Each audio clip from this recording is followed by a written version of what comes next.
Avec les magazines Altus, nous avons décidé de nous intéresser aux produits du terroir. Et quand on dit terroir en Savoie, on pense instantanément au meilleur des fromages, le fleuron de la gastronomie savoyarde, j'ai nommé le Beaufort. Sylvie Piaget, vous êtes la rédactrice en chef des magazines Altus en Tarentaise. Le Beaufort est vraiment, il faut le dire, un fromage emblématique de la Savoie qui n'est pas produit uniquement dans le Beaufortin. Bonjour Roland, non, en effet, le Beaufort peut être produit pas dans toute la Savoie exactement. Sa production concerne plusieurs massifs. Savoie, donc tarentaise, Beaufortin bien sûr, d'où son nom, le Beaufort, mais également la Maurienne. J'ai cité la Tarentaise et également une partie du Val d'Arly. Quelles sont les races laitières qui permettent cette production? Alors, nous avons deux races qui permettent de produire le Beaufort. Ce sont des races laitières qui s'appellent donc la Tarine et l'Abondance. La Tarine, c'est une vache savoyarde de nos montagnes qui est très connue et très célèbre en raison de ses beaux yeux qui ont l'air maquillés de noir. Elle est l'emblème de la Savoie et elle est également l'emblème du Beaufort.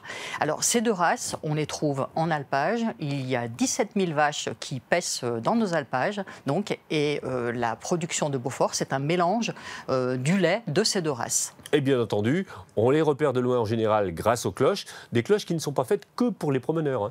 Non, alors les vaches en effet portent autour du cou des cloches qui sont soit en forme de cloche, soit qui sont plates. Et ces cloches servent en réalité à retrouver les vaches quand elles s'égarent dans le brouillard ou bien par mauvais temps, ce qui arrive assez souvent.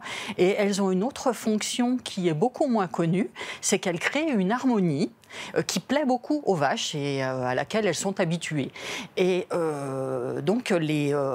c'est important parce que des vaches qui sont peu stressées et qui se sentent bien sur l'alpage donnent plus de lait. Bon. Alors, c'est encore plus important quand on sait que pour produire un Beaufort de 40 kg, donc il faut 400 litres de lait, ce qui veut dire que les vaches sont sollicitées quand même 2 fois par jour pour cette production.